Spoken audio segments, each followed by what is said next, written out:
तुटतील धाचे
ताली ताली वाजवा भजन करा विठ्ठला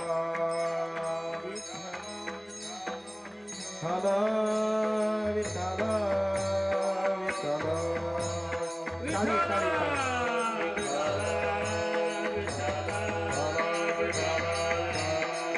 ताली ताली ताली ताली ताली ताली ताला ताला ताला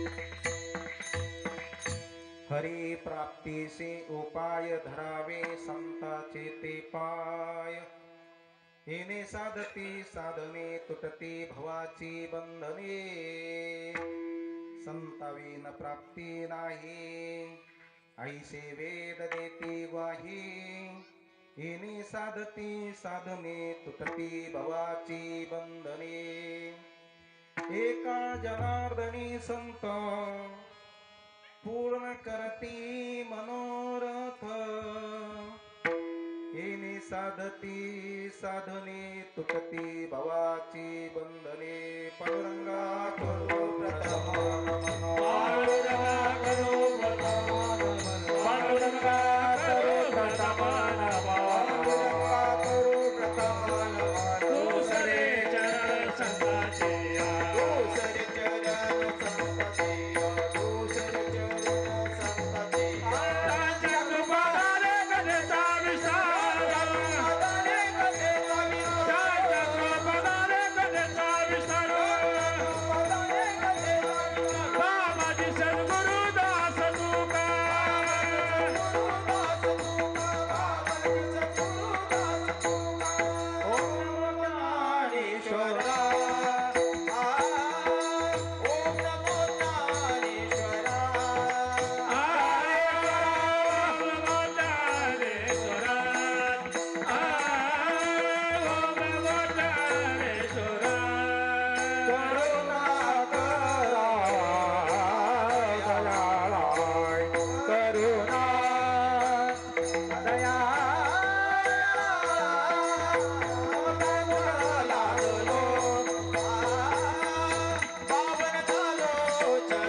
स्तोत्रं रघुवंशनाथं कारुण्यरूपं करुणाकरन्तं श्रीरामचन्द्रं शरणं प्रपद्ये मनोजवं मारुततुल्यवेगं जितेन्द्रियं बुद्धिमतां वरिष्ठं वातात्मजं वानरयुधमुख्यं श्रीरामदूतं शरणं प्रपद्ये नमो सद्गुरु तुकया ज्ञानदीपा नमो सद्गुरु सच्चिदानंद रूपा नमो सद्गुरु भक्त कल्याण मूर्ती नमो सद्गुरु भास्करा पूर्ण कीर्ती शरण शरण एकनाथा पायी माता ठेविला नका पाहू गुणदोष झालो दास पायांचा देवा तूची गणेशो सकलार्थमती प्रकाशो म्हणे निवृत्ती दासो अवधारी जोदे आता अभिनव आगविलासिनी जे चातुर्यार्थ कला कामिनी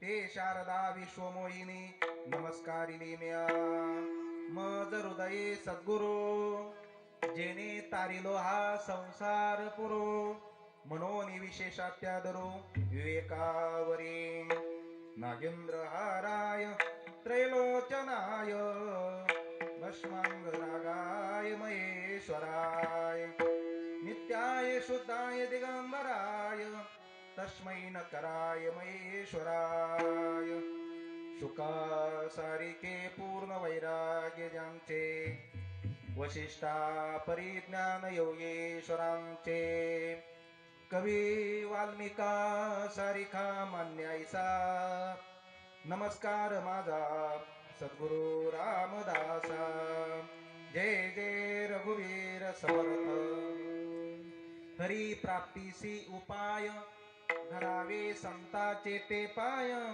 येणे साधते साधने तुटती भवाची बंधने प्रस्तुत प्राप्त प्रसंगी कीर्तन रूपी सेवेकरता निवडलेला अभंग शांती ब्रह्म संत शांत पैठण निवासी श्री संत एकनाथ महाराजांचा आणि देवाच्या प्राप्तीचा उपाय सांगणारा अभंग सेवेकरता घेतलेला आहे। या अभंगामध्ये शांती ब्रह्मनाथ महाराज प्रत्येक माणूस म्हणून जन्माला आलेल्या याच्यावर भूतलावर माणूस म्हणून जन्माला आलेल्या सर्व जीवांना मनुष्य प्राण्याला परमात्मा प्राप्तीचा उपाय सांगतात। सोपा साधा सरळ उपाय सांगतात की दुसरा परमात्मा प्राप्तीचे अनेक उपाय आहेत पण ते उपाय थोडे क्लिष्ट आहेत आणि त्यामुळे नाथ महाराज कलियुगामध्ये सगळ्या जीवांना साध्य होणारा सगळ्या जीवांना तिथपर्यंत अगदी सहजासहजी पोहोचणारा जाणारा अगदी विनासायाचे विना कष्ट त्या ठिकाणी आपल्याला परमात्मा प्राप्ती होण्याचा उपाय सांगतात। काय सांगतात? हरी प्राप्तीसी उपाय। हरीची प्राप्ती जर करायची असेल तर त्याला उपाय आहे, त्याचं साधन आहे। काय साधन आहे? सोपं साधं सरळ साधन आहे। धरावे संतांचे ते पाय। तुम्ही स्वतःची बुद्धी लावू नका, कर्म करू नका, योग करू नका, तीर्थयात्रेला जायची गरज नाही। कुठं त्या ठिकाणी असणारं एखादं काही तुम्ही अनुष्ठान वगैरे काही नाही, फक्त सद्गुरूचे पाय धरायचे। भगवत भक्ताचे संतांचे त्या ठिकाणी पाय धरा। पाय धरा म्हणजे त्यांचं अनुकरण करा, त्यांचं ज्ञान घ्या। धरावे संतांचे ते। महाराज एवढ्याने आमचं पुरं होईल का? कारण देवाच्या प्राप्तीसाठी तर कोण काय करतं, कोण काय करतं, कोण काय करतं, कोणी तप करतं, यज्ञ करतं, याग करतं, जप करतं, अनुष्ठान करतं आणि अनेक नाना भानगडी त्या ठिकाणी देवाच्या प्राप्ती करतात चालू आहे। म्हणजे लय कठीण आहे, लय कठीण आहे देवाची प्राप्ती, होऊ शकत नाही, परेशान आहेत म्हणजे महाराज। कोणी उलट टांगून घेतं, कोणी एका पायावर उभा राहतं, कोणी वाराच पितं, कोणी केसच वाढतं, कोणी नखच वाढतं ते नाना त्या ठिकाणी भानगडी चालू आहेत ना। तुम्ही कुंभमेळ्यामध्ये पाहत नाही का? देवाच्या प्राप्ती करता निघलेले ते साधू, त्यांची काय अवस्था त्या ठिकाणी झालेली। किंवा कोणाचे केस खाली जमिनीला लोळायला लागले, कोणाचं काय, कोणाचं त्या ठिकाणी हात वरच आहे। का बरोबर आहे? देव प्राप्ती होस तर खाली करायचंच नाही। किती वर्ष झाले? 12 वर्ष आता तो वरच राहिला, म्हणजे ते आता ते तसाच राहिला लटकाला। अनंत कोणी एकच पायावर चालायले, 2 पाय दिलेले असताना बी, आणि कोणी कपडे घालायचे तर ते नंगे होऊन बसले। हे हे हे साधनं नाथ महाराज म्हणले हे साधनं येत ना हे सगळे ह्या साधनात आले ते येणे साधती हाती के पाव मी सबके पाव अनंत प्रकारचे जरी साधना असले परंतु तुम्ही संतांचे पाय धरले ना देव प्राप्ती करता संताकडे गेले ना तुम्ही तर या साधना सगळे साधना आले बघा सगळे अंतर्भूत झाले जसं एखाद्या माणसाला अनेक तीर्थाचं स्नान करायचंय भारतात जेवढे तीर्थ आहेत तेवढ्या तीर्थाचं स्नान करायचं त्यांनी ठरवलं शक्य होणार नाही आयुष्यभर जरी फिरला 7 जन्म घेतले तरी सगळ्या तीर्थाचं कुठले कुठले तीर्थ राहतीलच सगळ्या तीर्थाचं ज्ञान शक्य होणार नाही मग त्यांनी काय केलं पाहिजे ज्ञानोबा यांनी सुंदर पहिल्या अध्यामध्ये सांगितलंय समुद्राव गहाणी आहे का नाही सकळ तीर्थे जिये त्रिभुवनी तिये समुद्राव गहाणी नाना रस अमृत स्वाद रस सकळ तर सगळ्या तीर्थाचं स्नान करायचं असलं तर समुद्राला जा समुद्रात स्नान केलं की तिथं सगळे तीर्थ आले सगळे रस कधी चाखत बसतील कधी मिळतील त्याला अमृत घेतलं की सगळेच रस त्याच्यामध्ये आले म्हणून जाणत्या माणसाने संतांचे पाय धरायचे येणे साधती ह्या साधनामध्ये त्या ठिकाणी साध्यापर्यंत सहज आपल्याला पोहोचता येतं येणे साधती साधन महाराज भवबंधनाचं काय करायचं अरे म्हणजे तेच सांगायला लागलो मी तो अनेक प्रश्न उपस्थित करायला लागला अरे मोक्षाची प्राप्ती म्हणजे काय आत्यंतिक दुःखाची निवृत्ती आणि परमानंदाची प्राप्ती हे 2 भाग नुसतं बोलायचे असतात पण दुःखाची निवृत्ती झाली कीच परमानंदाचीच प्राप्ती आहे तिथं प्राप्ती म्हणायचं कशा करता तर हे तुला कळण्याकरता म्हणायचंय नाहीतर दुःख निवृत्त झालं शेवळ गेलं की पाणी हायचे वर्षी दृष्टीवर त्या ठिकाणी पडदा आलेला आहे डोळ्यांचे पडळ रचे ते डोळ्यावरच त्या ठिकाणी असणारे दृष्टीचे तेज भ्रंशे मग पाशीच असताना दिसे वस्तू जैसी दृष्टीवर पडदा आल्यामुळे जवळची वस्तू दिसत नाही त्याला आपण त्या ठिकाणी दृष्टीभ्रम म्हणतो तो पडदा गेला ऑपरेशन केलं म्हणजे पडदा गेला दृष्टी आली तसं म्हटले त्या ठिकाणी असणार वाक्य तुटती भवाची बंधने येणे साधती साधनी तुटती भवाची बंधने तरी पण तो साधक तो तीव्र जिज्ञासू साधक असल्यामुळे तळमळ असल्यामुळे ते म्हणला पुन्हा दुसरं नाहीच का काही दुसरं काहीतरी असलच ना थोडंफार लय सहजासहजी माणसाला एखादी गोष्ट प्राप्त झाली तर त्याला त्याचं मूल्य वाटत नाही त्याला वाटतं हा हे महाराज म्हणजे काय मुळे महाराज म्हणजे काय बाबा हे पण एखाद्या महाराजाला भेटायला जायला जर तिथं भालदार चौकदार असतील जाऊ देत नसतील रांग लागत असन बारी लागत असन तर म्हणजे हा हे महाराज खरे आहेत मग सहजासहजी जर एखादा महाराज पायी चालत आला तर म्हणजे यायचं कीर्तन व्हाय हा मग काय जरा असं दिसते म्हणजे कस याला गाडी येऊन आली नाहीत यायला गाडी दिसना दाढी दिसना बॉडी दिसना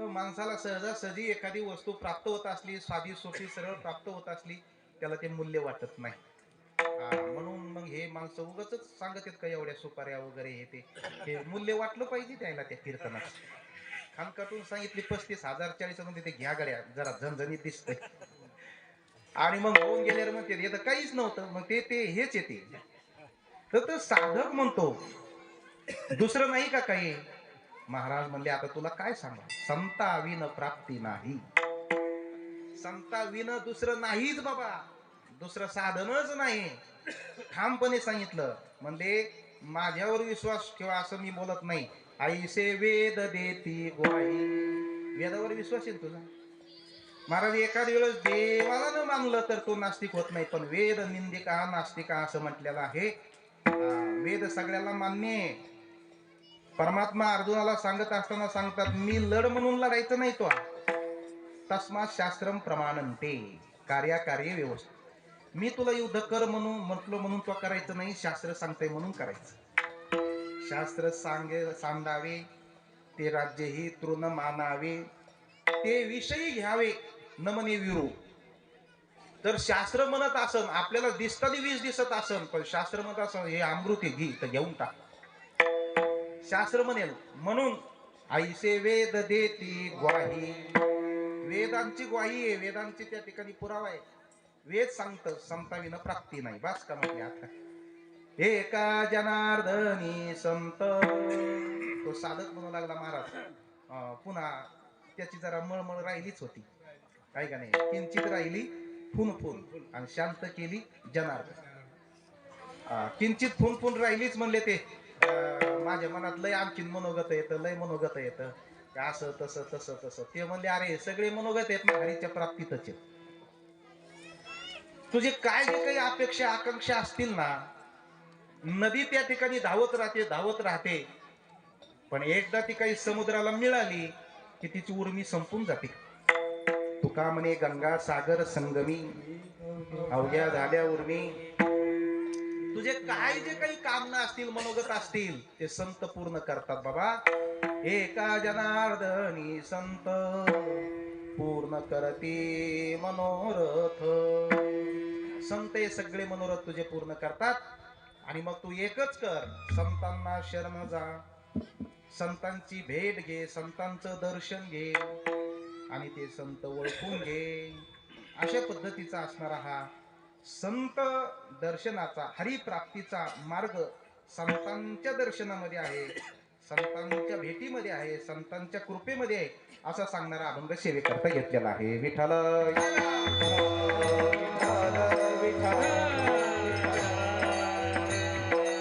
टाळी वाजवा, टाळी वाजवा, भजन करा. टाळी टाळी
वर्षापासून दिवस आहे का नाही? बरोबर आहे ना? हा, 6वा दिवस. माझ्या परम पुण्याने परम त्या ठिकाणी असणाऱ्या माझ्या वाट्याला या ठिकाणी परमपूज्य आदरणीय वंदनीय रामदास महाराज मुळे महंत या गडाचे संस्थानिक अध्यक्ष यांच्या आज्ञेने त्या ठिकाणी मला या ठिकाणी प्राप्त झालेली आहे. त्यांनी या ठिकाणी आज्ञा केली आणि या ठिकाणी येण्याचा योग लाभलेला आहे. मोठं अंतकरण आहे त्यांचं, महंत आहेत, गड सांभाळला एवढ्या दिवस आणि अडचणीमधून गोरक्षनाथ भगवंताची सेवा केली. अशा ही त्या दुर्मिळ अवस्थेमध्ये आणि स्वतः हा कार्यक्रम गेल्या 28 वर्षापासून त्या ठिकाणी टिकवलेला आहे. एखादी गोष्ट उभा करणं सोपं आहे, पण टिकवणं मात्र अवघड आहे. योग होणं सोपं आहे, पण योगस्य परिपालन हा क्षम अत्यंत अवघड आहे. कोणती गोष्ट, मठ स्थापन करणं सोपं आहे, पण तो मठ टिकवणं अवघड आहे. दिंडी काढणं सोपं आहे, पण दिंडी चालवणं अवघड आहे. संस्था उघडणं सोपं आहे, पण संस्था टिकवणं, आता आम्ही संस्था करायचे म्हणून आम्हाला यातना माहिती आहे. आता सप्ताह उभा करणं सोपं आहे, परंतु तो चालवणं अवघड आहे. प्रत्येक वर्षी काही ना काही त्या ठिकाणी असणाऱ्या अशा पाऊस भरपूर होतो, कधी कमीच होतो. सप्ताह म्हटल्यानंतर ते हे नाही ना, एकट याचा नवे खेळ मनवून तिला सगळंच लागतं. महाराज लागते, कीर्तनकार, गायक वादक लागतात, मंडप लागतो, माईक लागतं, त्या पद्धतीनं पंक्ती लागतात, आहे का नाही? पुन्हा खाणारे पण आले पाहिजेत. हे सगळ्या भानगडी येत नाही इथं. सगळं म्हणजे सगळं जिथं लागतं त्याचं नाव सप्ता आहे. काय म्हणून लागत नाही, सुई दोऱ्यापासून सगळं लागतं मला. सगळं सांगता येत नाही, ते त्यालाच माहिती असं काय काय लागतंय ते एवढं लागतं.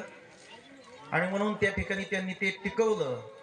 जसं मंदिर बांधणं, देव मूर्ती बसवणं सोपं आहे, पण पूजा कायमची करणं अवघड आहे. बऱ्याच ठिकाणी मंदिर झाले, पूजा करायला माणसं नाहीत. मंदिरे पण दिवस लागत नाही. हे अत्यंत कठीण आहे. म्हणून हे इथं बाबाने या ठिकाणी चालवलं. हे खरं त्यांचं करावं तेवढं कौतुक कमी आहे. त्यांच्याकरता एकदा जोरदार टाळी वाजवा महाराज. हे विशेष आहे. हे याच्याकडे दृष्टी दिली पाहिजे, याच्याकडे लक्ष त्या ठिकाणी आपण दिलं पाहिजे. असं त्या ठिकाणी असणार. एरवी सप्ताह म्हणून एवढे माणसं घवघोपणा, मंडप आहे, पंक्ती येतात आणि एरवी आल्या तीन गोरक्षनाथ बाबाच येत आहे का नाही. आणि म्हणून ते अशा पद्धतीनं अशा अवस्थेमध्ये हे करतात. हे त्या ठिकाणी त्यांचं विशेष आहे. ते स्वतः कीर्तनाला येऊन बसलेले आहेत. त्यांचे चिरंजीव अत्यंत सात्विक, गोड स्वभाव, सर्वगुण संपन्न, मृदंग, गायन, कीर्तन, अत्यंत गोड स्वभाव बाळू महाराज मुळे सगळ्याला धरून हे करून चालणारे. हो हो काय हरकत नाही, तसं तर तसं. अंकुश महाराज म्हणतील असं आणि गुरुवारे जगन्नाथ महाराज म्हणतील तसं, आहे का नाही. म्हणजे सगळं त्या ठिकाणी सगळ्याला धरून अशा पद्धतीनं असणार. हे अत्यंत सुस्वभावी कुटुंब या ठिकाणी गडावर सेवा त्या ठिकाणी करतात. धर्मनाथ बीजे निमित्त हा कार्यक्रम आहे. आणि या ठिकाणी विशेष म्हणजे आज दुग्ध शर्करा योग आमचे परमपूज्य आदरणीय वंदनीय गुरुस्थानी त्या ठिकाणी असणारे जगन्नाथ महाराज या ठिकाणी उपस्थित आहे. महाराजांच्या चरणी नमन करतो. भरपूर महाराजांचा काय आहे अभ्यास त्या ठिकाणी आहे पाठांचा. असे वडीलधारी माणसं. काय नाव तुमचं? आसाराम महाराज, पेटी वादक, विनेकरी बाबा. त्याच पद्धतीनं कीर्तनाला साथ करण्याकरता अंकुश महाराज आहेत. सुंदर त्या ठिकाणी गायन त्यांचं तयार आहे. आमचे हरिभक्त परायण विठ्ठल महाराज या ठिकाणी आहेत.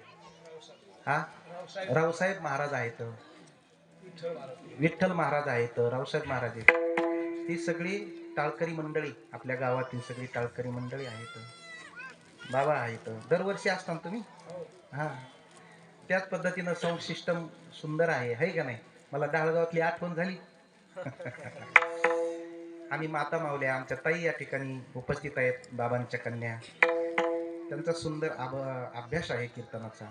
सगळी मंडळी या ठिकाणी उपस्थित आहेत. माता मावल्या आहेत. धर्मनाथ दिवेचा पेटीवर साथ करण्याकरता बऱ्याच दिवसाचे आहे का नाही. मोठे महाराज, मोठे महाराज, मोठे बी येतात ते मोठे बी येतात. हे सगळी मंडळी या ठिकाणी उपस्थित आहेत. धर्मनाथ बीज आहे. धर्मनाथ बीज लवकर कुणाला कळायची नाही म्हणून बाबांनी इथं ओव्या दिल्या. आपल्याला जास्त ताण घ्यायचं कामच नाही. महाराज काय आहे धर्मनाथ बीजेचं महत्व? माघ मासी पुण्यतिथी द्वितीयेसी धर्मराजाची बीज म्हणती, ते दिवशी गोरक्षे जती अनुग्रह देत तया ते. माघ महिन्यामध्ये ती पुण्यतिथी येते. द्वितीयेला धर्मराज बीज म्हणतात. काय येते त्या दिवस म्हणजे काय? गोरक्षे महाराजांना आदिनाथ भगवंताकडून, आदिनाथांकडून मिळालेला अनुग्रह आहे. तो अनुग्रहाचा दिवस एवढा जपला त्यांनी त्यांच्या जीवनामध्ये, तर त्यांनी म्हणले ते हॅपी बर्थडे. तो दिवस नाही ध्यानात ठेवला गोरक्षनाथ भगवंत. आपण वाढदिवस करतो, पण माऊली म्हणले वाढदिवस नाही, तो घट दिवस आहे. मूर्खा हो, वाढदिवस आहे का यांचा? 50वा वाढदिवस. अरे 50 वर्ष घट दिवस झाला तो. मृत्यू लोकीचे उपराटे येत जरी जन्मला अवचटे. अर्जुना, या मृत्यू लोकातलं सगळं उपराट आहे. लवकर बाजूला वय यांच्यातून. तरी झडझडोनी वैला निघ ये भक्तीची वाटे लाग, जी पावेशी व्यंग निधनामा माझी. हे लोक दुःखाला सुख म्हणायला लागले आणि हे लोक नास्तिकालाच आस्तिक म्हणायला लागलेत, नाशिवंताला शाश्वत म्हणायला लागलेत, शरीरालाच मी म्हणायला लागलेत. हे सगळं उपराट आहे यायचं. उपराट आहे. जवळजवळ बळया बाळे वाडे तवतो भोजे नाचती पुढे, बाळ वाढायला लागल्यानंतर वाढदिवस करतात. अरे वाढदिवस नाही, त्याचा घट दिवस व्हायला लागलाय तो. परंतु गोरक्षनाथ भगवंताने ते तसं नाही, अनुग्रह दिन साजरा केला. अनुग्रह झाल्यावरती सकळ बैसुनी एक पंक्ती गोरक्ष चवळ घेऊन हाती सर्वामुखी ओपितशे. गुरुचा अनुग्रह झाला तर त्यांना एवढा आनंद झाला महाराज, एवढा आनंद झाला. सगळ्या नाथांना, सगळ्या असणाऱ्या यतींना, सगळ्या साधू संतांना सुंदर प्रकारे त्या ठिकाणी असणारे भोजन दिलं, प्रसाद दिला. सगळ्यांच्या मुखामध्ये कवळ त्या ठिकाणी घातलेला आहे. आईसे महाराज गोरक्ष बोलता, मानवले सुरवरांच्या चित्ता. मग प्रतिवर्षी आनंद भरिता महाउत्सव करीत. अशा पद्धतीनं गोरक्षनाथांनी त्या ठिकाणी तो उत्सव साजरा केला आणि त्यांनी त्या उत्सवामध्ये रुची दाखवली, आनंद दाखवला, प्रेम दाखवलं. जसं ज्ञानोबरायाने आपल्या जीवनामध्ये प्रेम, त्यांना आवड त्यांनी व्यक्त केली. माझे जीवेची आवडी पंढरपुराने, त्यांनी आवड व्यक्त केली की माझ्या जीवनातली काय आवड असन तर पंढरपूरला वारी करेन, गुढी नेईन, पताका घेऊन जाईल. म्हणून लाखो वारकरी असणारे त्या वारीमध्ये सामील येतात. जेवढे येतात माऊली तेवढ्यांची सोयी व्यवस्था करतात, तेवढ्यांना सुख समाधान देतात, त्यांना ना घेऊन त्या ठिकाणी परमात्म्याच्या भेटीला जातात. तशी ही गोरक्षनाथाची आवड आहे, प्रति वर्षाप्रमाणे उत्सव करणाराची. तै पासून सहजासहज जगमिर तसे धर्मनाथाची बीज. तेव्हापासून ही धर्मनाथ बीज त्या ठिकाणी हिला नाव पडलं, ही साजरी झाली. हे व्रत आचरल्या महाराज तुष्ट होत असे गोरक्ष. का बरं ही धर्मनाथ बीज करायची? की ही धर्मनाथ बीज आपण केल्यानंतर गोरक्षनाथ भगवंत तुष्ट होतात, आनंद वाटतो, प्रसन्न होतात आणि आशीर्वाद देतात. जगद्गुरु तुकोबारायांनी त्या ठिकाणी माघ शुद्ध दशमी पाहुणी गुरुवार केला अंगीकार तुका म्हणे. माघ शुद्ध दशमीला जे जातील ना भंडारा डोंगरावर, जे जातील ना देऊला, जे करतील ना त्या ठिकाणी असणार जाऊन इंद्रायणीचं स्नान, ते तुकाराम महाराजांना जीवापासून आवडतात, मनापासून आवडतात. कारण का, माघ शुद्ध दशमीला तुकोबारायांना अनुग्रह झाला म्हणून हा दिवस त्यांच्या जीवनामध्ये सोन्याचा दिवस आहे. त्यांच्या जीवनामध्ये अत्यंत असणारा त्या ठिकाणी तो आदरणीय दिवस आहे. तो काळ धन्य आहे, तो दिवस धन्य आहे. धन्य काळ संत भेटी पायी मिठी पडली ते. धन्य आजी दिन संत दर्शनात. धन्य आजी दिन संत दर्शनात.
तो दिवस धन्य आहे. तो दिवसच नाही धन्य, ती वेळही धन्य आहे. ज्या वेळेला अनुग्रह झाला ती वेळ धन्य त्या ठिकाणी सांगितलेली आहे. सापड आणि ज्या काळामध्ये अनुग्रह झाला तो काळही धन्य. सकाळ असो, दुपार असो, संध्याकाळ असो, तो काळ धन्य, ती वेळ धन्य. नोहे नोहे ती जागा धन्य. सापडविले वाटे जाता गंगा स्नान, मस्तकी तो जाना ठेविला कर. त्या जागेला धन्यता दिली. कुठं झाला अनुग्रह? गंगेच्या स्नानाला जात होतो आणि मस्तकावरती अनुग्रह कर ठेवला. मंत्र दिला राम कृष्ण हरी. त्या दिवसाला धन्यता. माघ शुद्ध दशमी पाहुणी गुरुवार केला अंगीकार. ज्या दिवशी सद्गुरू आपला अंगीकार करतात ना, आपल्या जीवनातला तो दिवस धन्य आहे. ज्या दिवशी संतांनी आपला अनुग्रह केला, अंगीकार केला, तो दिवस खरा, तो त्या ठिकाणी त्या दिवशीच खरा आपला जन्म झाला. आणि म्हणून त्या ठिकाणी सांगितलेलं आहे. हे कुठं घडलं आहे का नाही? बाबाजी आपुले सांगितले नाम, मंत्र दिला, सत्यगुरु राये कृपा मज केली, परी नाही घडली सेवा काही. अशा पद्धतीनं असणारा जगद्गुरु तुकोबरायांनी आपला अनुभव व्यक्त केला महाराज. आणि म्हणून अशा पद्धतीनं त्या ठिकाणी असणार निवृत्तीनाथ दादांनी देखील सांगितलं की मला अनुग्रह झाल्यानंतर गहिनीनाथांचा अनुग्रह निवृत्तीनाथांना झाला.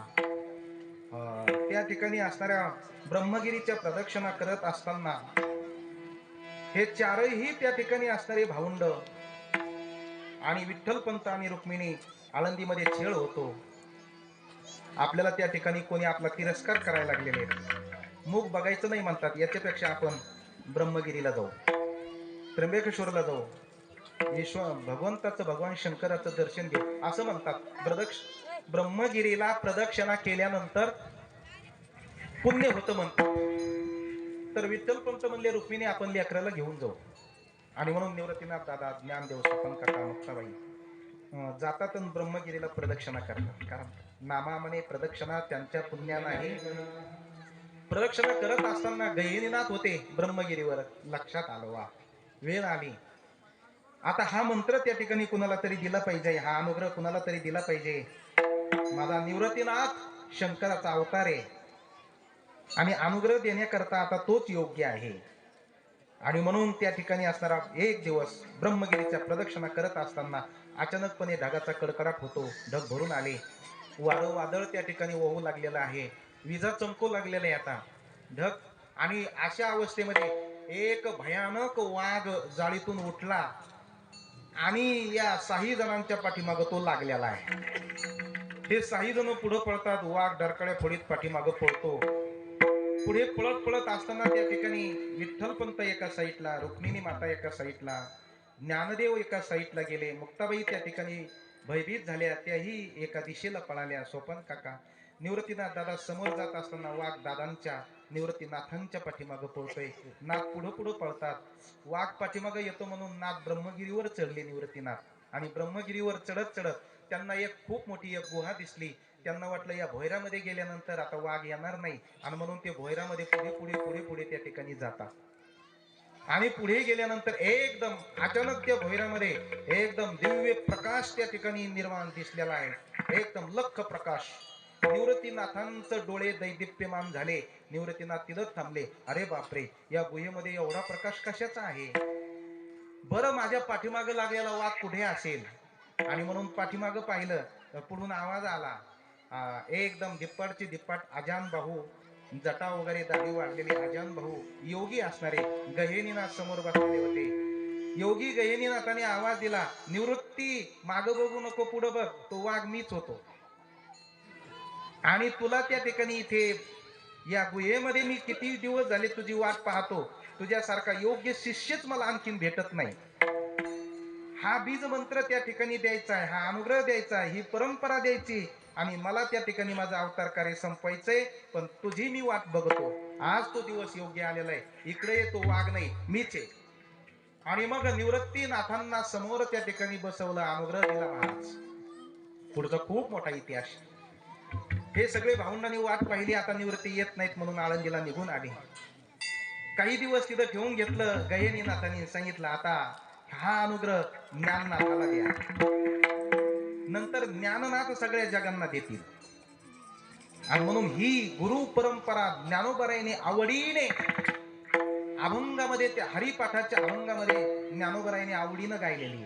आदिनाथ गुरु सकळ सिद्धांचा मच्छिंद्र तयाचा मुख्य शिष्य, मच्छिंद्राने बोध गोरक्षाशी केला, गोरक्ष वळला गहेनी प्रती, गहेनी प्रसादे निवृत्ती दातार, ज्ञानदेवा सार चोदविले.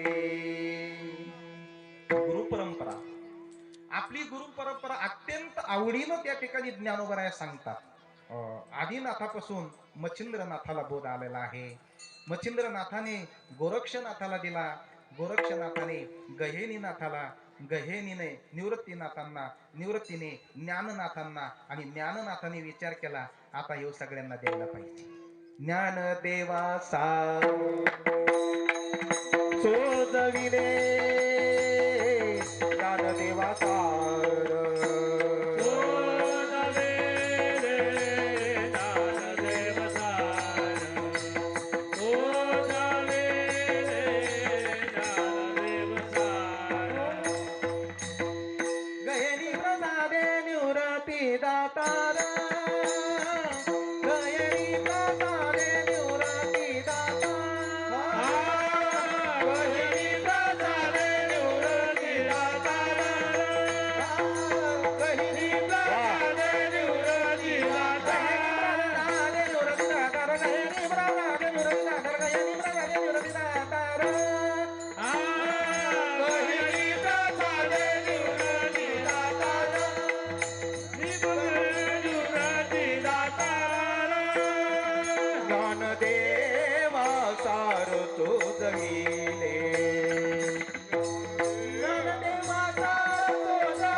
ज्ञानोबराया आपल्या निवृत्तीनाथ दादांचं कौतुक करतात.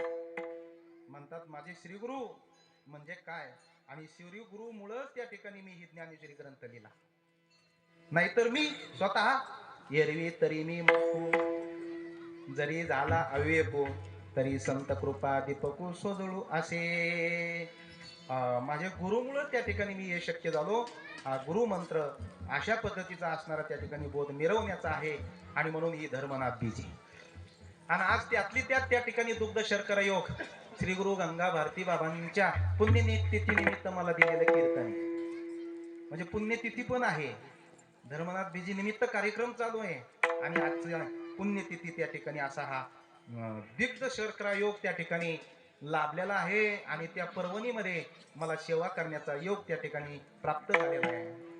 सज्जनांनो, श्री गुरु गंगा भारती बाबा म्हणजे आपल्या भागाला लाभलेलं त्या ठिकाणी असणारं वरदान होतं, ते वैभव होतं. ते त्या ठिकाणी असणारं त्यांनी जन्मले कुठं मोरेश्वरामध्ये, आणि उपयोगाला कुठं आले आपल्या परिसरामध्ये, इकडं उपयोगाला आले. ज्ञानोबराया जन्मले आपेगावला, आणि उपयोगाला आळंदीला, नेवासा, आळंदी, पैठण. तसं संतांचं त्या ठिकाणी जन्म तर ठीकच आहे महाराज, परंतु त्यांचं कर्मभूमी अत्यंत महत्वाची.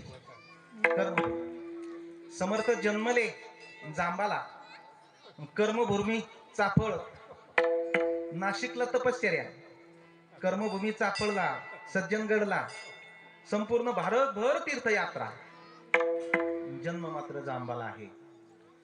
तसं मोरेश्वरला जन्माला आले ना आपल्या भागामध्ये, त्या ठिकाणी अज्ञानी माणसाला सज्ञान मार्गाला त्यांनी लावलंय, म्हणून त्यांना गुरुजी म्हणतात. गुरुजी, आणि ते हाडाचे गुरुजी होते, ते काय असे नुसते पगारीचे गुरुजी नव्हते, ते हाडाचे गुरुजी होते. पगारीचे गुरुजी वेगळे, आता ते गुरुजी नाही राहिले, ते सर झाले. आता सर तर सरच, ते काय सरचा मिळत लागा ना, काय म्हणते त्याला सर. पहिले गुरुजीला आचार्य म्हणायचे. आचार्य म्हणजे आचरण करोती इति आचार्य, हा जे आचरण करतात नंतर शिकवतात त्याचं नाव आचार्य आहे का नाही. नंतर मास्तर शब्द आला, नंतर त्या ठिकाणी गुरुजी पण ठीक आहे, गुरुजी, आता तर सर म्हणतात, आणि गुरुजी म्हणलं तर गावंढाळ मध्ये काढतात. आणि म्हणून श्री गुरु गंगा भारती बाबा महाराज त्या ठिकाणी गुरुजी होऊन गेले. खरंच ते गुरुजी झाले. अनेक अडाणी माणसाच्या जीवनामध्ये ते आले, पण त्या अडाण्याला सज्ञानाला लावलं बरं का. ते खाणाराच्या घरी गेले, पिणाराच्या घरी गेले, मुद्दाम गेले, अशा खटाळाच्या घरी तर मुद्दाम गेले. आणि तिथं जाऊन ते म्हणले बाबा तुम्ही इथं आता राहू नका, कारण का म्हणले मला जेवायचंय ना रे. अरे बाबांना ते म्हणायचे अहो तुम्हाला जेवायचंय, पण इथं त्या ठिकाणी आमचं येडवाकडं शिजत आहे. बाबा म्हणले येडवाकडं म्हणजे कसं असते रे, मला येडवाकडच माहित नाही, दाखव येडवाकडं. नका नका बाबा तुम्ही ती भाजी बघू नका, हातडीला घाललेला प्रसंग आहे. हा आहे ना चरित्रामध्ये त्या ठिकाणी सुंदर वर्णन आहे. त्यांचा आडनाव पण आहे, पण माझ्या ध्यानात नाही राहिला आता. संघ आले त्याच्या परतूरवरून, त्यांनी ती भाजी गिजी आणली. त्याची आई मात्र माळकरी होती. बाबांना आले गेल्यानंतर पूर्वीच्या काळामध्ये काय चहापाणी वगैरे करायची, पण ती आई नेहमी म्हणायची पोरग खूप म्हणले त्या ठिकाणी मांसाहार करतो वगैरे, असं आहे तसं आहे. बाबा म्हणजे ठीक आहे बघू योग आल्यानं. बाबा गेले तिथं आणि ते घरी बाबाच्या अगोदर गेलो आणि त्यांनी भाजी शिजायला टाकायला लावली बायकोला. येऊन आलेलं होतं. बाबा तिथं गेल्यावर संकोच वाटायला लागला त्याला. बाबाने तिथं झोळी ठेवली आणि म्हणले बाबा मंदिरात नाही जायचं का? नाही म्हणले आज मला इथंच राहायचं. बघा संत मला इथंच राहायचंय. नाही म्हणले बाबा मंदिरात जा, इथं जरा झोपायला जागा नाही. बाबा म्हणले नंतर बघन जेवल्यावर जाईन म्हटले. म्हणले बाबा इथं तर जेवूच नका तुम्ही म्हणले, आमची तर येड वाकड आहे. बाबा म्हणले त्या पातेल्यात काय शिजत तर म्हणले येड वाकड आहे. बाबा म्हणले येड वाकड मला नाही कळत, पण मला बैंगनाची भाजी खायची नाही. ते म्हणे बाबा बैंगनाची कशाची भाजी? अरे म्हणले येड वाकड काय त्याच्यात बैंगन शिजायला टाकले तो या माईनं. नाही म्हणे बायकून माझ्या देखत खानखून करून टाकलंय म्हणले. नाही म्हणले भाजी उघडून बघ म्हणले. नाही म्हणले बाबा. अरे उघडून तर बघ. नाही म्हणले. आणि मग बाबाच्या आग्रहास तो जेव्हा उघड ना तेव्हा बैंगन गटगट गट शिजत होते. चमत्कार घडला. साक्षात त्याला चमत्कार आल्यानंतर बास त्याची उतरलीच मला.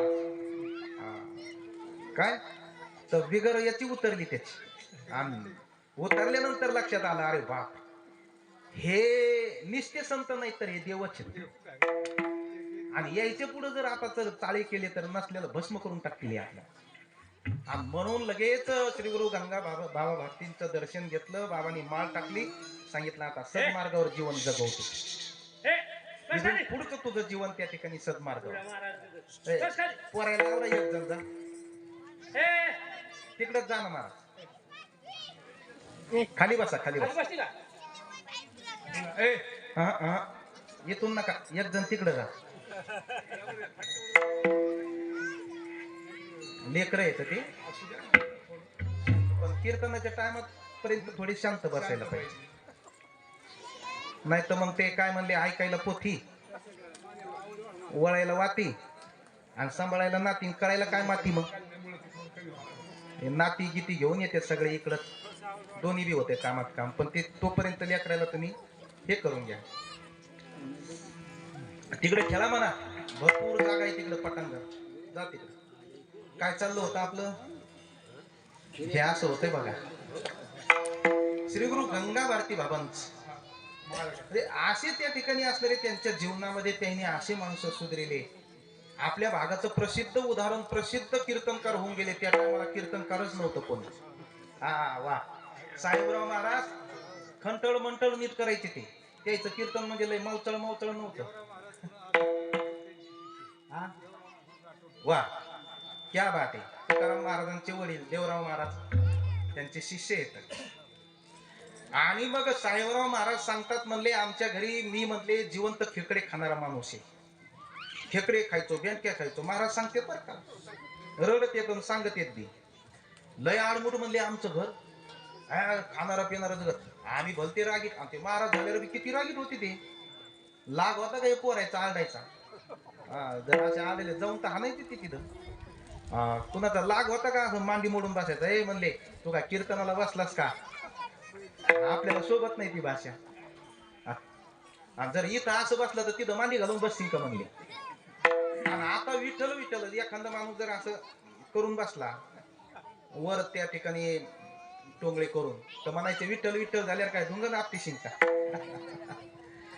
प्रखर होते महाराज. त्याचं कारण होतं त्यांच्या जीवनात ओरिजिनल परमार्थ होता.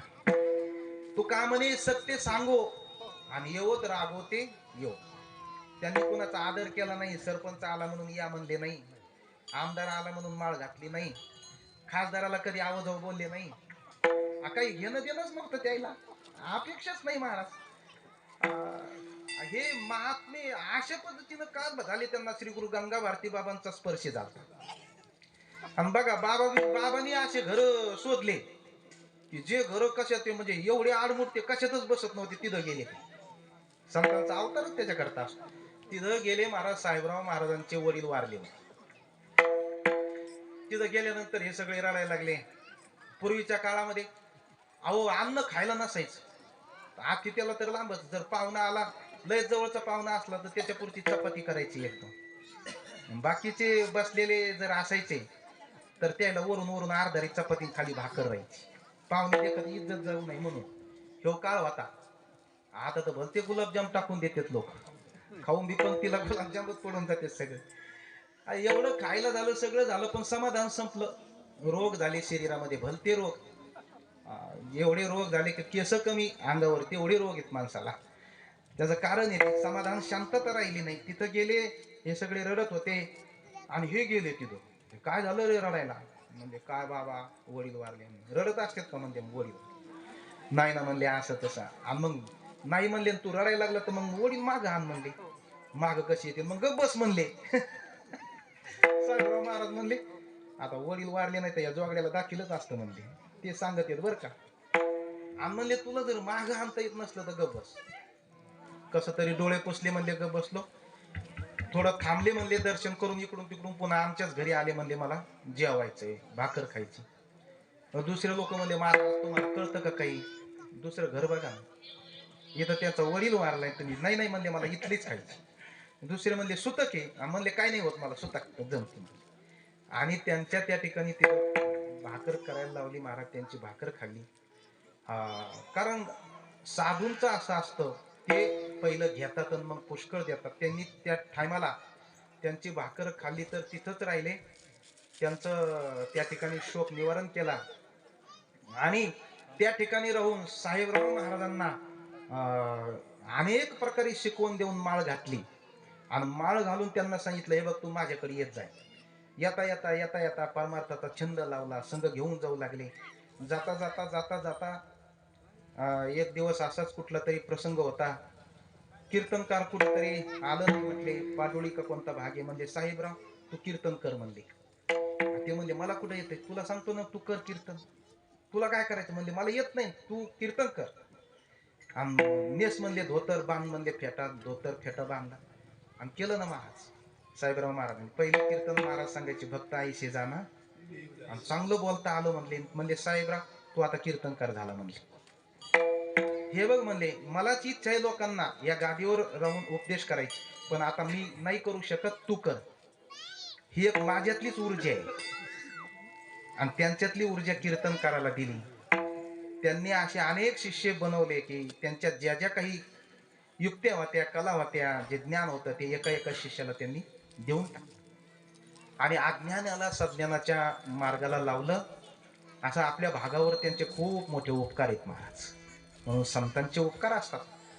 नाहीतर साहेबराव महाराज म्हणजे आमच्या घराचं काय झालं असतं हे सांगता येत नाही. आणि त्या महात्म्याने मरेपर्यंत मग कीर्तन केले ह्या भागामध्ये. त्या टायमाला लाईट नाही स्पीकर नाही मंडप नाही जायला काही वाहन नाही पायी जायचे कीर्तन करायचे.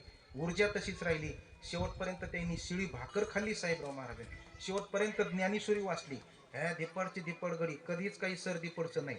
शेवटला आसनगावला जायच्या अगोदर 10-15 दिवसांनी आम्ही दोघं जेवायला बसलो आणि चढावड लावली माझ्या संग. माझ्यापेक्षा 1.5 चपाती जास्त खाल्ली. म्हणजे बघा हे त्याचं कारण होतं संत कृपेची माणसं होते ते. विठ्ठल विठ्ठल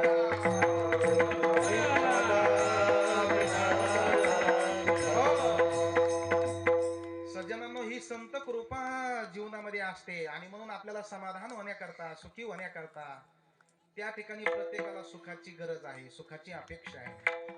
कोणालाही असं नाही की मद लागे दुःख व्हावे ऐसा कोणी भावे ना जीवे. एखादं कोणी म्हणतंय का आता खूप दिवस झालेली सुखामध्ये देवा आता जरा महिन्यात थोडं आपल्याला जरा दुःख येऊ दे असं वाटतंय का कोणाला? नाही वाटत. दुःखातले दिवस जात नाही तर सुखातले कुठे गेले कळत नाही. अहो मोठा माणूस असो ज्ञानी असो कोणी असो देवा पुढे गेल्यानंतर एकच मागणी करतो सुखाची मागणी त्या ठिकाणी करत असतो. एखादा ज्ञानी पंडित असन तर संस्कृत मधून म्हणत असन देवा सर्वे सुखेन संतु सर्वे संतु निरामया सर्वे भद्राणी पश्यंतु दुःख कश्चित माप्नो भवाय. म्हणजे त्या ठिकाणी देवाला जी मागणी केली त्यांनी या श्लोकामधून की मला सुखी ठेव, सगळ्याला सुखी ठेव, सगळ्यांचं कल्याण कर आणि दुःखी कोणाला ठेवू नको. आणि एखादा लहान मुलगा देवाकडे गेल्यानंतर तो काय म्हणतो हात जोडून, देव बाप्पा, देव बाप्पा सुखी ठेव, बरं कर. म्हणजे सगळ्याला सुखाची कल्पना, सगळ्यांना सुखाची इच्छा आहे महाराज, दुःख कुणाला नको. म्हणून साधू संत सांगतात तुम्हाला सुखाची गरज आहे का? मग सुख आम्ही वेगवेगळ्या प्रकारामध्ये शोधतो. कुठं कुठं शोधतो आपण सुख? संसारामध्ये सुख शोधायचा प्रयत्न चालू आहे. जन्मल्यापासून तर मरेपर्यंत संसारात सुख शोधतो, पण संसारात सुख भेटलंय का?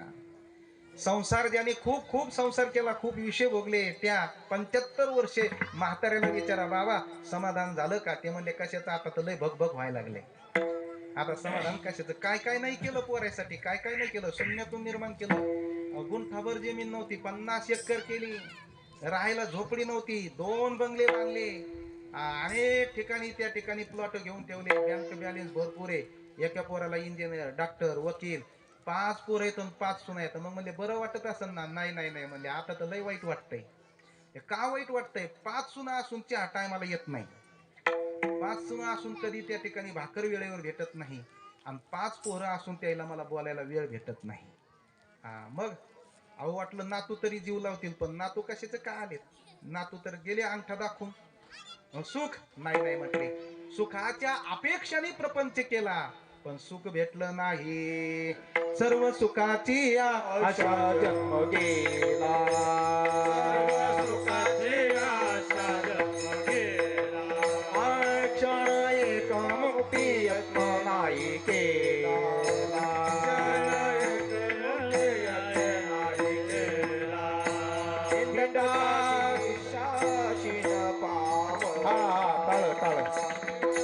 दिशाशीन पावला माया वेशीला जीव माझा.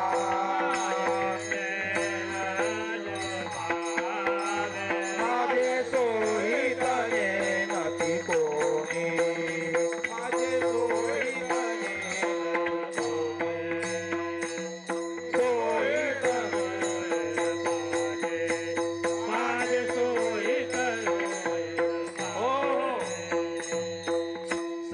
माझे अपेक्षेने जन्म गेला, पण सुख इथं भेटन तिथं भेटन, कुठं भेटलं नाही. का बरं भेटलं नाही?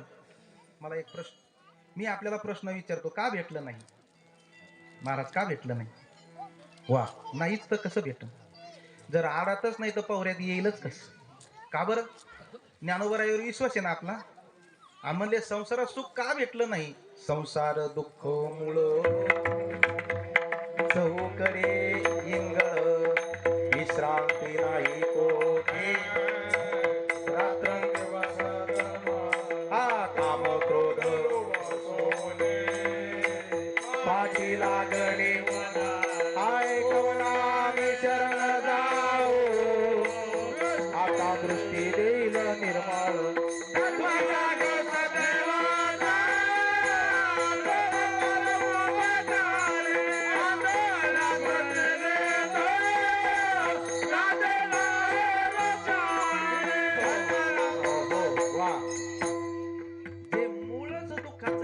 फळ सुखाचे लाभणार. संसार दुःख मूळ आहे. दुःखाचं मूळ म्हणल्यावर फळ त्या ठिकाणी सुखाचे लाभणार नाही. ज्ञानोबराय म्हणतात ठाऊकची आहे संसार विठ्ठला चित्ती शिव त्याचा संसार दुःखाचा आहे हे ठाऊक आहे. दुःख बांधवडी आहे हा संसार. सुखाचा विचार नाही कोठे. ढेकणाच्या बाजे सुखाची कल्पना. एखादा ढेकणाच्या बाजावर झोपला. ढेकणाची बाज म्हणजे ढेकणं झालेली बाज नाही, बाजच पूर्ण ढेकणाची. माचा ढेकणाचा, ते लाकडं ढेकणाचे, सुंब ढेकणाच. आणि अशा ढेकणाच्या बाजावर झोपला सकाळी म्हणला सुखाने झोप लागली. मूर्ख आहे म्हटले तो. इंगळाच्या बाजावर, इस्तवाच्या बाजावर झोपल्यावर सुखाची कल्पना त्या ठिकाणी येऊ शकत नाही. कारण संसार कोणाचाही असला संसार दुःखाचा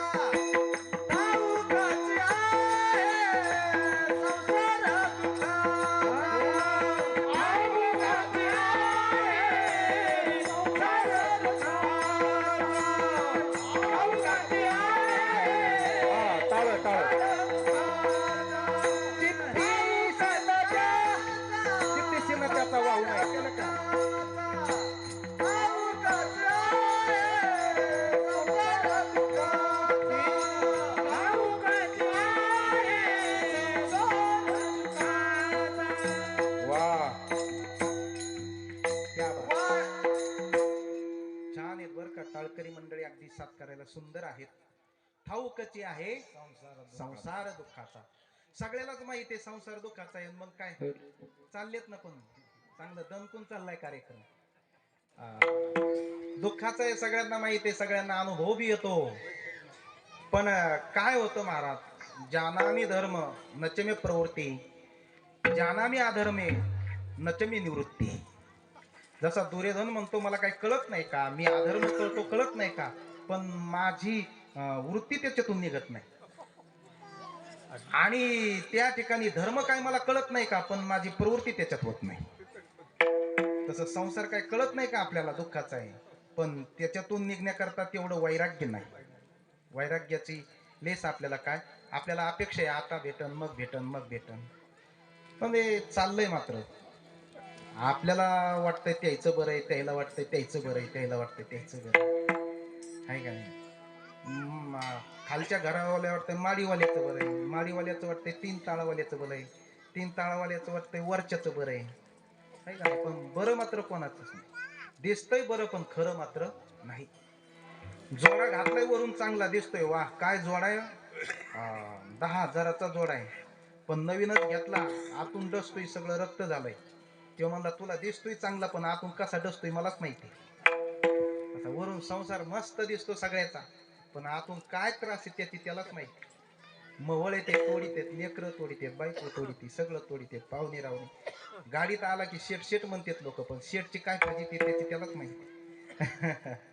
म्हणजे हे संसाराचं जे कवर आहे ना, बेगडाच्या बाहुलीसारखं आहे, आभराच्या सावलीसारखं त्या ठिकाणी आहे. म्हणून सर्पपणीची सावली ते शीतल होईल की तुली मुश्यकाशी. ज्ञानोबा म्हणजे विषयाचं सुख, संसाराचं सुख म्हणजे कसं आहे, एखादा उंदीर तप्त झालेला आहे, सावली शोधतो, तेवढ्यात नागाने फणी काढून उभा राहिलाय उन्हामध्ये, तेवढ्यात त्या उंदीराला वाटलं वा जाऊन थोडी विश्रांती घेऊ याच्या असणाऱ्या त्या ठिकाणी सावलीकडे. जाऊन नागाच्या फणीखाली विश्रांती तो घ्यायला लागलाय. कुठपर्यंत त्याची विश्रांती राहील हो? बोला, मी आपल्याला प्रश्न करतो. जोपर्यंत नागाची दृष्टी त्याच्याकडे जात नाही, आणि एकदा नागाने पाहिला की पेड्यावरच खाऊन टाकणार आहे त्याला. एवढ्या धोकादायक सावलीमध्ये उंदीर जाऊन बसलाय, तेवढ्या धोकादायक सुखामध्ये आपण जाऊन बसलेला आहे. विठाला विठाला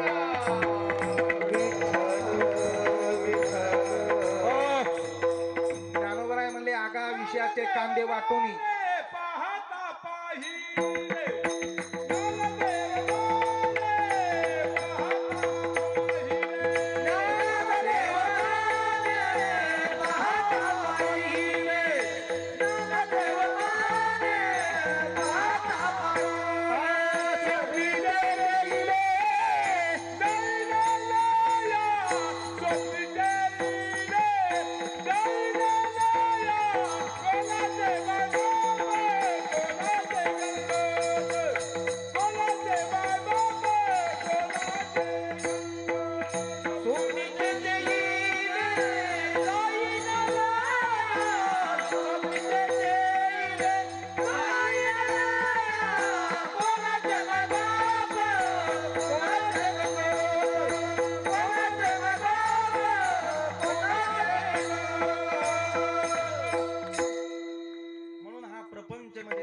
स्वप्न आहे महाराज. आणि स्वप्न कुठपर्यंत असतं, स्वप्नातलं सुख दुःख काही खरं नसतं. स्वप्नात झालेला लाभ, स्वप्नात झालेला तोटा हे काही खरं नाही. एखाद्या माणसाला एक माणूस झोपला आणि त्याला स्वप्नामध्ये 1,00,000 रुपयाची पेटी सापडली, झोपीमध्ये स्वप्न पडलं, पैसा पैसा करीत होता, भेटली पेटी त्याला 1,00,000 रुपये. लाख रुपयाची लॉटरीच म्हणा ना, लाख रुपयाची लॉटरी लागली. एवढा आनंद झाला, जरा पैशाचा लोभी होता, लगेच मोजीत बसला, आहेत का नाहीत म्हणून. 90,000 मोजले होते. तेवढ्या वेळामध्ये सकाळ झाली होती, म्हणून बायकोनं उठीला, म्हणले उठा, दिवस उगलाय, ऊन पडले, झोपता का उरक, उठा. आणि म्हणून असा धरून गोधडी वळलीन उठीला. उठिल्यावर त्याची तळपायाची आग मस्तकाला गेली, एक बायकोची आग अशी मार. तुम्हाला जर जास्त अनुभव नाही, जोरात हाना जर जोरात मारली बाळू महाराज, एवढ्या दमानी नसती ती. आणि जोरात मारल्यानंतर बायको म्हणली कम मारली. सांगितलं 10,000ची नुकसान केलीस तो. कस काय, 90,000 मोजले होते आणि 10,000 मोजायचे राहिले मला तो उठिलं म्हणले 10,000 दे म्हणले 10,000 भरून आता. ती म्हणली याला स्वप्न पडलं वाटतं काहीतरी, त्याला माहित होतं नेहमी पैसे पैसेच करतं हे. ती म्हणली म्हणजे ती म्हणला सापड होतं म्हणलं धन लय 1,00,000 रुपयाचं. तिच्या लक्षात आलं. ती म्हणली हे बघा तुम्ही जे 90,000 मोजलेत ना ते द्या इकडं, ते दाखवा अगोदर, मग त्याच्यात मग 10,000 टाकते भरपाई करून देते. लागलं चापायला गोदाड्या, उशी खाली पाय गोदाडी खाली, काय होते का ते स्वप्नीचे चैले जाईल ना या. महाराज आपण या विषयातलं सुख जरी विषयातलं त्या ठिकाणी हे दुःखच आहे, पण आपण याला सुख म्हणून सेवन करतो. ज्ञानोबराय आपल्याला समजावून सांगतात. आगा विषयाचे कांदे वाटुनी जो रस घेई जे पिळुनी तया नाव अमृत ठेवणी जैसे आमरण होईनी ते. अहो विषयाचे कांदे येतं ते मिक्सर मधून काढले, त्याचा रस काढला, बाटलीत भरले, वरून बाटलीला लेबल लावलं अमृताची बाटली, आणि ती एखाद्या माणसाला त्या ठिकाणी विकत दिली प्यायला म्हणजे अमृत पे, आणि अमृत म्हणून तो प्याला अमर झाला का मेला नाही. तुम्हाला समजा ना कीर्तन मेला महाराज अमृत म्हणून पेला. सुख लेवणी दुःख लेवणी सुखाती अंगी सळीत जगात. मग संसारातलं जे काही हे दुःख आहे ना यांनी सुखाचे कपडे घातले आणि ते आपल्याला बेगळाच्या बावलीसारखं रांजवायला लागलं. म्हणून त्या ठिकाणी सांगितले म्हणून ह्या सुखाने सुखी माणूस होणार नाही. ज्ञानोबरायांच्या वव्या येतात मनोनी विषयी जे सुख ते साध्यंतची जाण दुःख. ज्ञानोबराय आपल्याला अगदी मवाळ भाषेत बोलले. परी काय की जे मूर्ख न सेविता न सरे. विषयातलं जे काही सुख आहे ना ते सुख नसून ते दुःखच आहे. जसं तो मासा पकडण्याकरता कोळी असणाऱ्या त्या गळामध्ये तो शिदोड घालतोय आणि त्या शिदोडाला पण तो मासा पळत येतो. पळत आल्यानंतर ते शिदोड सांगत असतं येऊ नको गड्या, तुला मारण्याकरता तर आतून गळ घातलेला आहे, वरून फक्त माझं अवच्छेदच घातलेलं आहे त्याला. मत आव मेरे लिए, तो आता है मेरे लिए तो ऊपर खड़ा है तेरे लिए. मैं आधा हुआ है तेरे लिए, तो आता है मेरे लिए तो ऊपर खड़ा है तेरे लिए. एवढं माशाला समजावून सांगून बी मासा ऐकत पाण्यातलं म्हणत नाही बरं कमी. तो 2 पायाचा. पहिलं ज्याने त्या ठिकाणी अनुभव घेतला ते सांगितलंय, त्यांनी सांगितलंय नका नादी लागू नका लागलो. आपण म्हणतो नका म्हणजे कसं बघूया कसं आहे तर आहे का नाही. विषयाची परीक्षा काय घेऊन लागायची. आणि मग तो मासा येतो, तो शिदूळ गिळ्याचा प्रयत्न करतो, तेवढ्यात तो गळ एकदम त्याच्या टाळूत घुसतो. वरच्या कोळ्याच्या लक्षात येतंय गळाला मासा लागला आणि तो दचका देतो. त्या तळात त्याच्या असणाऱ्या टाळूत गळ घुसतो आणि त्याला तो वर काढतो आणि वर काढल्यावर अगरबत्ती लावून आरती करतो. विठ्ठल महाराज असं आहे का. वर काढल्यावर कापतो शिजकून खाऊन टाकतो. गेला ना मासा, गळाच्या आमिषाने मासा त्या ठिकाणी गेला. नाद हरण नादांच्या त्या ठिकाणी असणारा नाद विषयाने गेला. हत्ती स्पर्श विषयाने गेला. तो जो पतंग नावाचा किडा आहे तो त्या ठिकाणी रूप विषयाने गेला. हे सगळेच पंचविषय जीवाच्या ठिकाणी आहेत. मग जीवाचं काय होणार आहे. विठ्ठल विठ्ठल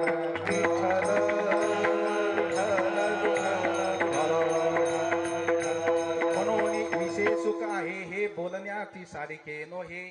जैसे विद्युस्फूर्ण कान पाहे जगा माझी. म्हणून आपण सुखासाठी प्रपंचामध्ये सुखासाठी विषयामध्ये पण सुख तर भेटत नसून उलट दुःखाचेच फटकारे बसतात.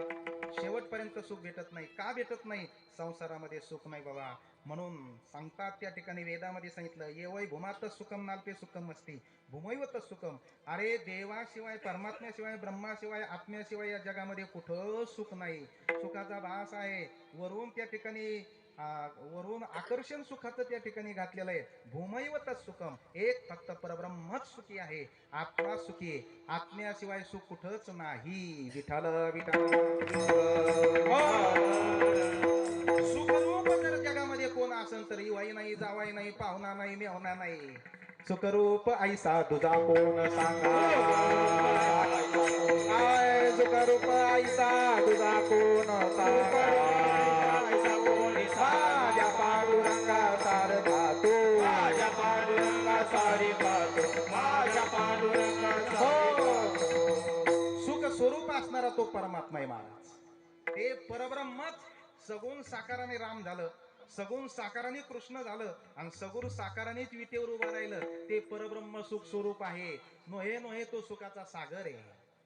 सर्व सुखाचे सागर बाप रखुमा देवीवर, सर्व सुखाचे आगर बाप रखुमा देवीवर, सर्व सुखाचे आगर तो हा उभा विटेवर, सर्व सुखाचे आगर मने नरहरी सोनार, सर्व सुखाचे आगर जनी मने सारंगधर, सर्व सुखाचे आगर आता नाही पाठांतर.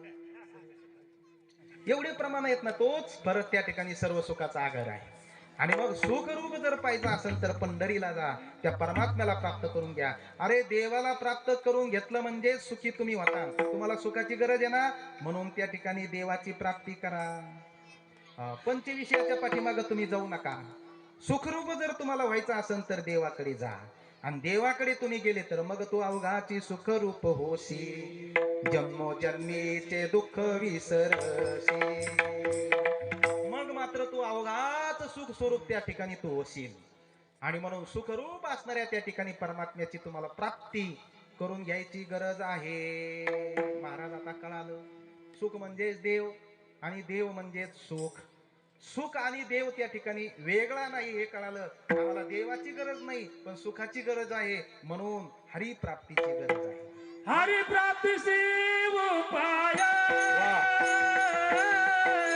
हरि प्राप्ति से उपाय, ओ हरि प्राप्ति से उपाय,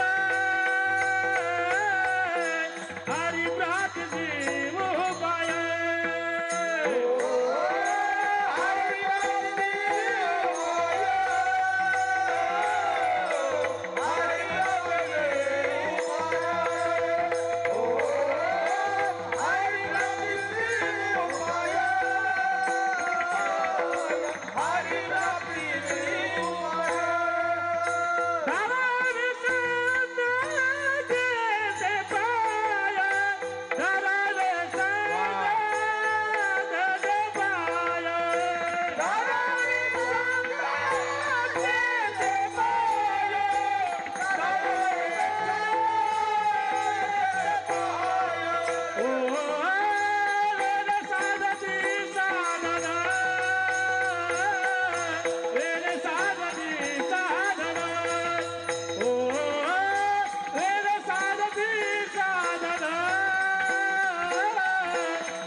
साधक म्हटला महाराज आता लक्षात आलंय, देवाच्या प्राप्तीची खूप गरज आहे, अत्यंत आवश्यकता आहे. महाराज माणसाच्या जीवनात काही गोष्टी अनावश्यक आहेत, काही गोष्टी आवश्यक आहेत, काही अत्यावश्यक आहेत. अनावश्यक गोष्ट हे लोक व्यसन करतात, आवश्यक आहे का तेच? पेलीच पाहिजे का? नाही पेली तर काय उद्धार होणार नाही का? मग पेल्यावर वाटोळ झाल्याशिवाय राहत नाही का? मग पेते का नाही? कसे पेते अंकुश महाराज आपल्याला तरी काय माहिती हो, म्हणते डोळे झाकून पेते का? मग डोळे झाकून कडू लागते यार, कडू लागते मग पेतो कशाला? कशाला पेतो? जर कडू लागते, दुःख होतं, वाईट होतं, तर त्या रस्त्याने जातो कशाला? या शरीराकडून जर कर्मच घडणार आहे तर वाईट कर्म का करतो? कर्म तर होणारच आहे ना, कर्म केल्याशिवाय शरीर राहणार नाही. त्या ठिकाणी असणारा. आणि म्हणून तू ब्रह्मरस पी ना, ब्रह्मरस पेल्यानंतर सगळी पीडा वारून जाईल. आणि तो रस पे, नवरस तो रस पेल्यानंतर पीडा घरात येईल. म्हणून ते पेण्यापेक्षा हे पे, ब्रह्मरस घेई काढा तेने पीडा. माणसं पेतात महाराज, अनावश्यक गोष्ट आहे तरी त्या ठिकाणी ते पेतात. अनावश्यक व्यसन, अनावश्यक. हे जे काही वस्त्र आहे, निवारा आहे, हे माणसाला आवश्यक आहे, अन्न वस्त्र निवारा. आणि अत्यावश्यक माणसाच्या जीवनामध्ये पाणी आणि अन्न आहे. तर त्या ठिकाणी पाणी नाही घेतलं, अन्न नाही घेतलं तर मनुष्य जगणार नाही. तसं माणसाच्या जीवनामध्ये काही गोष्टी आवश्यक असतात, पण परमात्मा प्राप्ती अत्यावश्यक आहे. आणि परमात्मा प्राप्तीशिवाय जर मनुष्य जे राहिला ना, भक्तीविने जेले जळो जिने लाजिरवाणे. भक्तीविनं त्या ठिकाणी जीवन जगला, देवाच्या प्राप्तीविनं जीवन जगला, तर ज्ञानोबा काय म्हणतात, वाया येर झार हरिविना. त्याचा काही उपयोग झाला नाही. उसाचे कनसे नपुसके मानसे बन लागले जैसे साबरीचे. ते साबरीचं झाड असतं ज्ञानोबा राय म्हणतात, ते नुसतं वाढतं पण त्याला फुलं येत नाही, फळं येत नाही, आणि आतून पोकळ असतं, काही कामाचं नाही, उपयोगाचं नाही. तर काही माणसं तर त्या ठिकाणी असणारा परमार्थ भक्ती न करता निस्ता प्रपंच विषय भोगून जर मेले तर त्या साबरीच्या झाडासारखे, शेळीच्या गळ्याच्या स्तनासारखे आणि उसाला आलेल्या कंसासारखे. तो विठ्ठल विठ्ठल.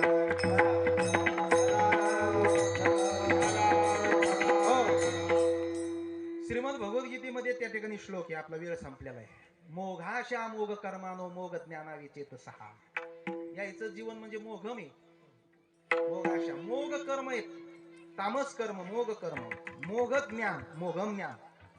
आकाळीचे आलेले आभ्र जसे उपयोगाचे नाही, उन्हाळ्यात आभाळ आलं उपयोगाचं आहे का? नाही. गंधर्व नगर दिसायला आहे, उपयोगाचं नाही. हे गंधर्व नगरीचे भुतळे दिसायला येतं त्या ठिकाणी. मुर्गजळाची नदी दिसायला आहे का असायला आहे? हा? एखाद्याने त्याच्या शेतातून ते असाने झाडया मुर्गजळाची नदी त्याला दिसली, दुपारच्या पहारात लगेच घनसंगीला गेला, 5ची मोटर आणली, लगेच पाईपलाईनीला म्हणले 100 छड्या लागतात, आणल्या, लगेच जेसीबी आणली खोदायला, संध्याकाळी आला तर नदीच सापडाना. का बरं सापडाना? कारण ते दुपारची मुर्गजळाची नदी, ज्ञानोबा म्हणले ते दुरुनीच निहाळी, तेने दिठी पाणी साळी केळी लावी शिकती. मुर्गजळाची नदी आहे ना, ती फक्त दुरून पाहिजे असते. जसं मुर्गजळाप्रमाणे काही माणसं आहेत, त्यांचा उपयोग नाही. ज्ञानोबा राय म्हणतात, आहे का नाही, पक्षी पंख बिन. हो बाबा पेटलंय आता. पक्षी पंख बिन, हस्ती दंत बिन, आणि नारी पुरुषा बिन. त्या ठिकाणी हे जसं आहे ना, तसं भक्ती विन काही उपयोगाचं नाही. एकच ओळी म्हणू आणि विठोबा रखमाई घेऊ. अंग गोरे आणि तरुरे वरी लेले आहे लेणे, परी एकले प्राणी विन व्यर्थ.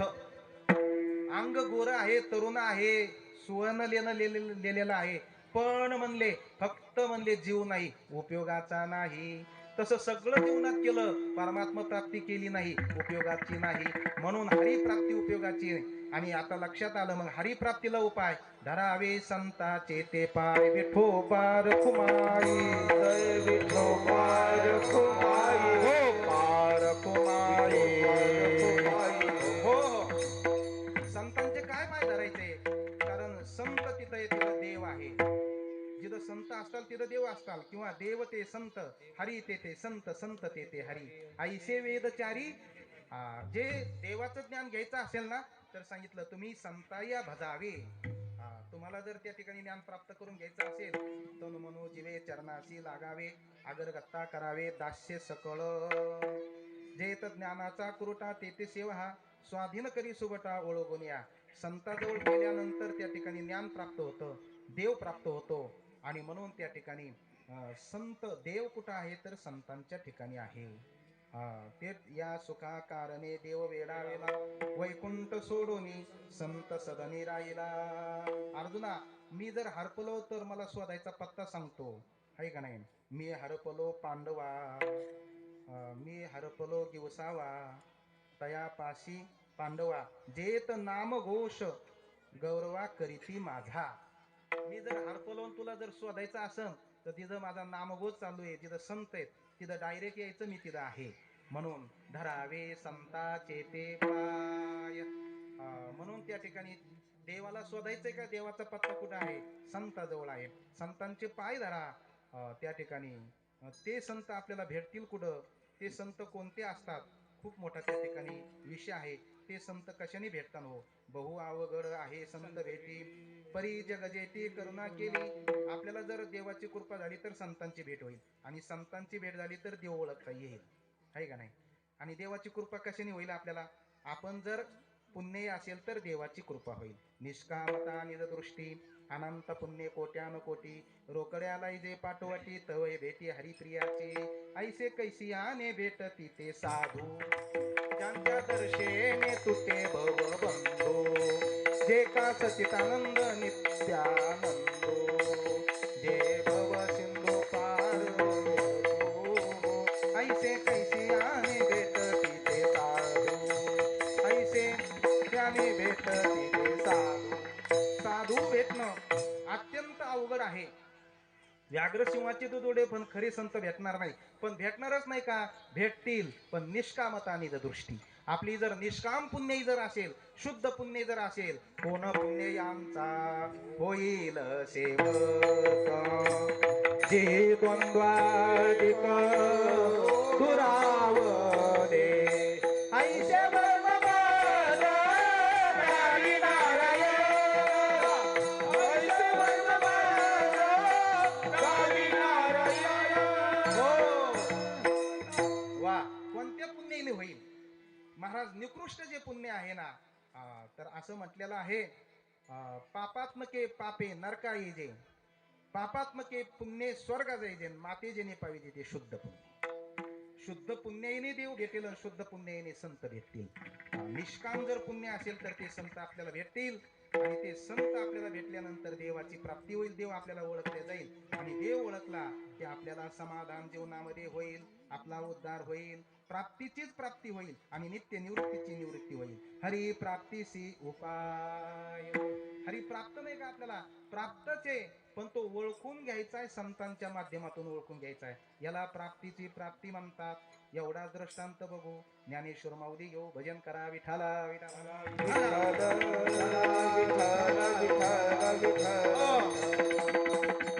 प्रत्येकाच्या हृदयामध्ये परमात्मा आहे. जो परमात्मा असल्याशिवाय शरीरच चालू शकत नाही ना. तैसा हृदयामध्ये मी रामू असता, पण आपल्याला त्या ठिकाणी असणारा का कळत नाही, तो सामान्य रूपाने आहे. सामान्य त्याचं ज्ञान आहे, विशेष रूपाने अज्ञान आहे, म्हणून तो आपल्याला कळत नाही. हेच प्राप्तीची प्राप्ती करून घेण्याकरता मध्यंतरी कोणीतरी संत असावं लागतात. दृष्टांत सांगितलं जातो विचार सागरामध्ये. त्या ठिकाणी नवीन असणारी एक सुनबाई आहे, आणि ती त्या ठिकाणी असणार स्नान करण्याकरता बसते. तेव्हा नाकातली नथ तिनं पोतीला काढून ठेवली, आणि स्नान वगैरे झाल्यानंतर कपडे वगैरे झाले, बरंच काही स्वयंपाक वगैरे केला, आणि मग सगळं झाल्यानंतर तिला नतीचं ध्यान आलं.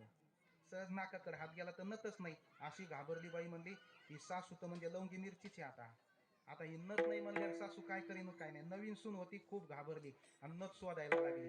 इकडं तिकडं कोणाला न सांगता शोधायला लागली. ह्या घरात त्या घरात त्या घरात, ह्या गादी खाली त्या उशी खाली त्या सतरंजा खाली, सगळं घर तिनं काय केलं. 2-4 घरं होते, मोठा वाडा, खाली वर त्या ठिकाणी माडीवर सगळं पालतं केलं.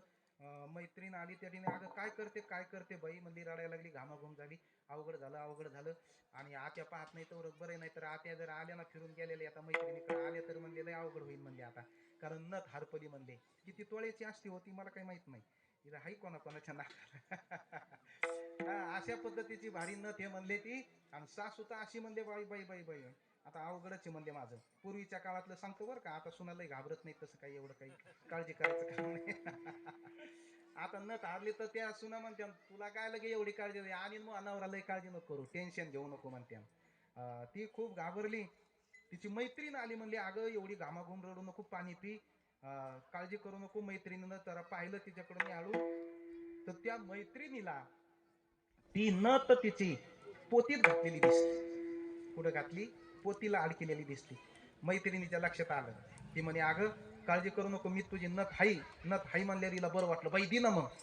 देते म्हणे, पण तू काळजी करू नको, पाणी गिनी पी. म्हणजे पाणीच गोड लागा ना मला सकाळपासून. काळजी करू नको, नथ आहे. म्हणजे जे आपल्याला असम भावना विपरीत भावना झालेली असते ना, की असम भावना म्हणजे देव नाही, आणि विपरीत भावना म्हणजे त्या ठिकाणी हे जगच खरं आहे.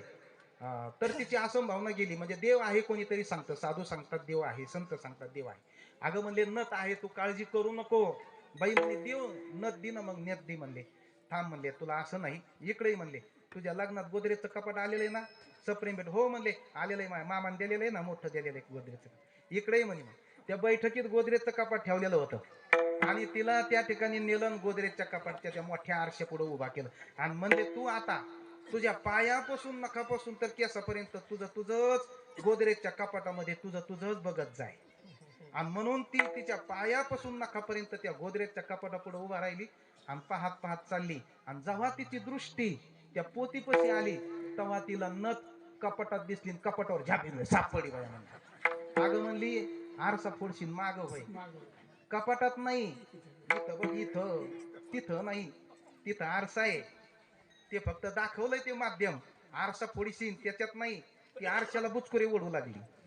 हा, तिनं सांगितलं आरशात नाही, इथं बघ, इथं, इथं बघितल्यानंतर बाई सापडी माय, लय उपकार झाले ग तो हे, नाहीतर मग अवघड झाला असतं. तो सापडून दिली. ती म्हणली म्या काय कुठून आणून सापडून दिली नाही, तुझ्याच पशी होती, पण तुला तुझं आहे तुझं पाशी, परे तू जागा चुकली लासी, तू जागा चुकली होती शोधण्याची, आणि तुझंच तुला मी ज्ञान करून दिलेलं आहे. तसं संत काय करतात, आपलाच जवळचा परमात्मा आपल्यालाच त्या ठिकाणी ज्ञान करून देतात, आहे का नाही. तैसा हृदयामध्ये निरामू असता सर्व सुखाचा की भ्रांतासी काम विषयावरी.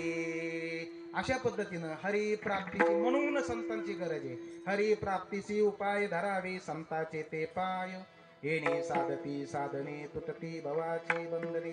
ज्या माऊलीनं आपल्याला हे शिकवलंय, ज्ञान दिलंय, सांगितलंय, त्या माऊलींचं एकदा मोठ्या प्रेमाने भजन करा. ज्ञानेश्वर